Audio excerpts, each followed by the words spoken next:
Hello दोस्तों, मैं प्रशांत आपका स्वागत करता हूं मेरे नए पॉडकास्ट में। आज का टॉपिक हिस्ट्री ऑफ राजस्थान के अंदर हम लोग लेकर के आए हैं लोक देवता। और हमारे आज के पहले लोक देवता जिनके बारे में हम बात करेंगे वो हैं गोगा जी महाराज। गोगा जी का नाम राजस्थान के 5 पीरों में बड़ी श्रद्धा से लिया जाता है। इनके पिता का नाम जेवर और माता का नाम बाछल था। इन्हें गोरखनाथ व महमूद गजनवी के समकालीन भी माना जाता है। गोगा जी का अपने मुसेरे भाइयों अर्जन सुरजन के साथ संपत्ति का विवाद चल रहा था। अर्जन सुरजन द्वारा मुसलमानों की फौज लाकर गोगा जी की गायों को घेर लेने के कारण इनका गोगा जी के साथ बहुत ही भयंकर भीषण युद्ध हुआ। इसमें अर्जन सुरजन के साथ गोगा जी भी वीरगति को प्राप्त हुए। गोगा जी का जन्म स्थल ददरेवा, शीर्षमेड़ी तथा इनकी समाधि स्थल दुरमेड़ी कहलाता है। गोगा जी की स्मृति में समस्त राजस्थान व गोगामेड़ी हनुमानगढ़ में भ्रातपद की कृष्ण नवमी को गोगा नवमी के रूप में मनाई जाती है। इस दिन गोगा जी की अश्वारोही भाला लिए योद्धा के प्रतीक रूप में अथवा सर्प के प्रतीक रूप में पूजा की जाती है। इनका पत्थर पर उत्कीर्ण सर्प मूर्ति पूजा स्थल प्राय गांवों में खेजड़ी के वृक्ष के नीचे होता है। मान्यता है कि गोगा जी को जहरपीर कहकर पूजने से सर्पदंश का विष भी प्रभावहीन हो जाता है। हिंदू नागराज तो मुस्लिम गोगा पीर के रूप में इनकी पूजा करते हैं। तो आइए अब बात करते हैं हमारे दूसरे लोक देवता तेजाजी महाराज के बारे में। वीर तेजाजी का जन्म खलनार नागौर ग्राम के ताहरजी और रामकुरी के यहाँ माघ शुक्ल चतुर्दशी को 1073 ईस्वी में हुआ था। जब तेजाजी अपनी पत्नी पेमल को लेने अपने ससुराल पनेर गए हुए थे, तब उसी दिन मेर लोग लाछा गुजरी की गाय चुरा कर ले गए। गुजरी की प्रार्थना पर वे गायों को मुक्त कराने ही जा ही रहे थे कि रास्ते में उन्हें सुरसुरा नामक स्थान पर उन्हें एक सर्प मिला। तेजाजी ने सर्प को डसने से रोकते हुए वचन दिया कि वे गायों को मुक्त कराने के बाद स्वयं यहाँ आएंगे। फिर भीषण संघर्ष के बाद तेजाजी ने गायें मुक्त कराने में सफलता प्राप्त कर ली, परंतु अत्यधिक घायल होने पर भी वे अपने वचन के अनुसार वापस सर्प के पास आए। पूरे शरीर पर घाव होने के कारण उन्होंने सर्प को डसने के लिए जिह्वा आगे कर दी। सर्पदंश के कारण सुरसुरा किशनगढ़ में भ्रातपद शुक्ल दशमी को उनकी मृत्यु हो गई। तेजा दशमी भ्रातपद शुक्ल दशमी के अवसर पर पंचमी से पूर्णिमा तक पर्वतसर नागौर में विशाल पशु मेला लगता है। तेजाजी भी गोगा जी की तरह नागों के देवता के रूप में पूजनीय हैं। तेजाजी को तलवार धारण किए घोड़े पर सवार योद्धा के रूप में दर्शाया जाता है, जिनकी जीवा को सर्प धस रहा है। मान्यता है कि यदि सर्प दंशित व्यक्ति के दाएं पैर में तेजाजी की तांत यानी डोरी बांध दी जाए तो उसे कभी विष नहीं चढ़ता। आइए आगे बात करते हैं हमारे अगले लोक देवता पाबूजी राठौड़। पाबूजी का जन्म धांधलजी राठौड़ के यहाँ 1239 ईस्वी में कोलू में हुआ था। इतिहासकार मुहणोत नैणसी, महाकवि मोरजी आशिया तथा लोगों में प्रचलित मान्यता के अनुसार पाबूजी का जन्म वर्तमान बाड़मेर से 8 कोस आगे खारी खाबड़ के जूना नामक ग्राम में अप्सरा के गर्भ से हुआ। पाबूजी का विवाह अमरकोट के सूरजमल लोढ़ा की पुत्री सोडी के साथ हुआ था। विवाह के मध्य उनके प्रतिद्वंदी बहनोई जायल नागौर नरेश जींद्राव खींची ने पूर्व वेर के कारण देवली चारणी की गायों को घेर लिया। देवल ने पाबूजी से गायों को छुड़ाने की प्रार्थना की। 3 फेरे लेने के पश्चात चौथे फेरे से पूर्व ही वे देवल चारणी की केसर कालमी घोड़ी पर सवार होकर गायों की रक्षार्थ रवाना हो गए। कड़े संघर्ष में 1276 ईस्वी में पाबूजी अनेक साथियों सहित वीरगति को प्राप्त हुए। वीरता, प्रतिज्ञा पालन, त्याग, शरणागत वत्सलता एवं गौरक्षा हेतु बलिदान होने के कारण जनमानस इन्हें लोक देवता के रूप में पूजता है। इनका मुख्य पूजा स्थल कोलू फलोदी में है, जहाँ प्रतिवर्ष इनकी स्मृति में मेला लगता है। इनका प्रतीक चिन्ह हाथ में भाला लिए अश्वारोही के रूप में प्रचलित है। पाबूजी की ऊंटों के देवता के रूप में पूजा की जाती है। मारवाड़ में सर्वप्रथम ऊंट लाने का श्रेय पाबूजी को ही है। ऊंटों के स्वस्थ होने पर भोपे व भोपियां द्वारा पाबूजी की फड़ गाई जाती है।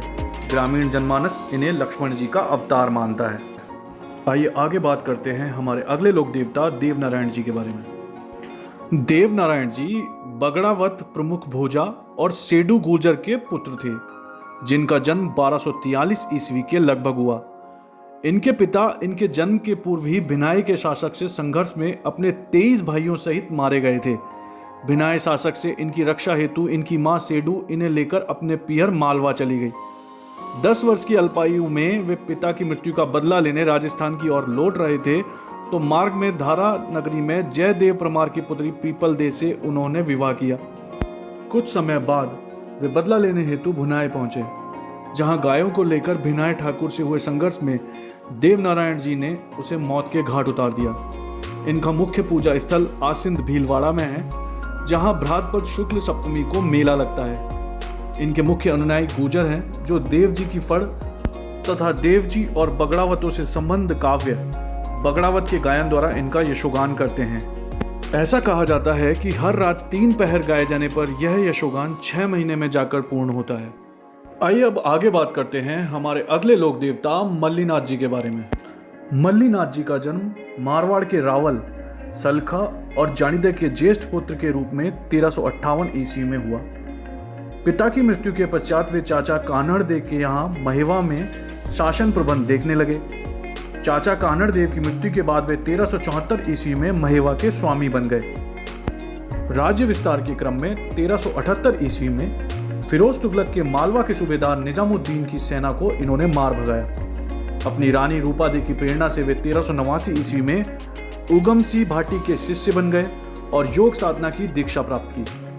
किंवदंती के अनुसार वे भविष्य दृष्टा एवं देवताओं की तरह चमत्कार प्राप्त सिद्ध पुरुष बन गए थे। मल्लीनाथ जी ने मारवाड़ के सारे संतों को एकत्र करके 1399 ईस्वी में एक वृहत हरि कीर्तन आयोजित करवाया। इसी वर्ष चैत्र शुक्ल तृतीया को इनका स्वर्गवास हो गया। लूनी नदी के तटवर्ती तिलवाड़ा बाड़मेर गांव में इनका मंदिर है, जहां प्रतिवर्ष चैत्र कृष्ण एकादशी से चैत्र शुक्ल एकादशी तक विराट पशु मेला लगता है। जोधपुर के पश्चिमी परगने का नामकरण इन्हीं के नाम पर मालानी किया गया था। इनकी आज भी मालानी बाड़मेर में अत्यधिक मान्यता है। आइए बात करते हैं हमारे आज के अगले लोक देवता रामदेव जी के बारे में। तंवर वंशीय अजमाल जी और मेणादे के पुत्र रामदेव जी का जन्म बाड़मेर जिले की शिव तहसील के उड़का समेर गांव में हुआ। इन्हें मल्लीनाथ जी के समकालीन माना जाता है। बालपन में ही इन्होंने पोखरण क्षेत्र मल्लीनाथ जी से प्राप्त करने के पश्चात वहां भैरव नामक क्रूर व्यक्ति का अंत करके अराजकता एवं आतंक खत्म किया। इनका विवाह अमरकोट के दलजी सोढ़ा की पुत्री नेतल दे से हुआ था। अपनी भतीजी को पोकरण दहेज में दे देने के बाद इन्होंने रामदेवरा रुणेचा गांव बसाया और वहीं 1458 ईस्वी में भाद्रपद शुक्ल एकादशी को जीवित समाधि ले ली। यहाँ भाद्रपद शुक्ल द्वितीया को विशाल मेला लगता है। सांप्रदायिक सद्भाव इस मेले की मुख्य विशेषता है। हिंदू जहाँ इन्हें श्री कृष्ण के अवतार के रूप में इनकी आराधना करते हैं, वहीं मुसलमान रामसा पीर के रूप में रामदेव जी को पूजते हैं। सामान्यतः गांवों में किसी वृक्ष के नीचे ऊंचे चबूतरे पर रामदेव जी के प्रतीक चिन्ह पगलिये स्थापित किए जाते हैं। यह स्थान थान कहलाते हैं। रामदेव जी द्वारा कामड़िया पंथ की स्थापना की गई। इस पंथ के अनुयायियों द्वारा रामदेव जी के मेले में 13 ताली नृत्य प्रस्तुत किया जाता है। रामदेव जी वीर होने के साथ साथ समाज सुधारक भी थे। इन्होंने जाति प्रथा, मूर्ति पूजा और तीर्थ यात्रा का भी विरोध किया। आइए अब आगे बात करते हैं हमारे अगले लोक देवता मेहाजी मांगलिया। मेहाजी मांगलिया राजस्थान के पंच पीरों में गिने जाते हैं। ये रावचुंडा के समकालीन थे। इनका जन्म पंवार क्षत्रिय परिवार में हुआ था, किंतु पालन पोषण अपने ननिहाल में मांगलिया गोत्र में हुआ था, इसलिए ये यहाँ मेहाजी मांगलिया के नाम से प्रसिद्ध हुए। इनके स्वाभिमानी स्वभाव के कारण इनके अनेक शत्रु हो गए। अंत में जैसलमेर के राव राणक देव भाटी से युद्ध करते हुए वे वीरगति को प्राप्त हुए। वे अच्छे शकुन शास्त्री थे। लोगों की सेवा, सहायता करने एवं उन्हें संरक्षण देने के कारण वे लोक देवता के रूप में पूजे गए। बापड़ी में इनका मंदिर है, जहां भाद्रपद कृष्ण अष्टमी को इनका मेला भरता है। तो आइए बात करते हैं आज के हमारे आखिरी लोक देवता हड़बू जी के बारे में। हड़बू जी भुडेल नागौर के महाराज सांखला के पुत्र और राव जोधा 1438 से 1489 ईस्वी के समकालीन थे। अपने पिता की मृत्यु के पश्चात वे भुडेल छोड़कर हरभमजाल में आकर रहने लगे। यहाँ रामदेव जी की प्रेरणा से इन्होंने अस्त्र शस्त्र त्याग कर इनके गुरु बालीनाथ जी से दीक्षा ले ली। लोक मान्यता है कि राव जोधा को मेवाड़ के अधिकार से मंडोर को मुक्त कराने के प्रयासों के दौरान इन्होंने आशीष के साथ एक कटार बीधी थी। इस सहायता व आशीर्वाद से जब यह भूभाग जोधा के अधीन आ गया तो जोधा ने इन्हें बेगटी गांव प्रदान किया। हड़बू जी को बहुत बड़ा शकुन शास्त्री, वचन सिद्ध और चमत्कारी महापुरुष माना जाता था। इनका प्रमुख स्थान बेगटी फलोदी में है। मनोती पूर्ण होने पर श्रद्धालु यहाँ इनके मंदिर में संस्थापित हड़बू जी की गाड़ी की पूजा अर्चना करते हैं। तो दोस्तों, मैं आज का पॉडकास्ट इन्हीं लोक देवता के साथ यहाँ आज ख़त्म करता हूँ और आशा करता हूँ आपको ये पॉडकास्ट बहुत पसंद आया होगा। इसी तरह के पॉडकास्ट सुनने के लिए मेरे चैनल को ज़रूर सब्सक्राइब करें। मेरे चैनल का नाम SRG इन्फो है और बेल आइकन को दबाना ना भूलिएगा, क्योंकि उसी से आपको नोटिफिकेशंस मिलती रहेंगी। आप सभी लोगों का इस पॉडकास्ट सुनने के लिए मैं तहे दिल से धन्यवाद करता हूँ। Bye bye.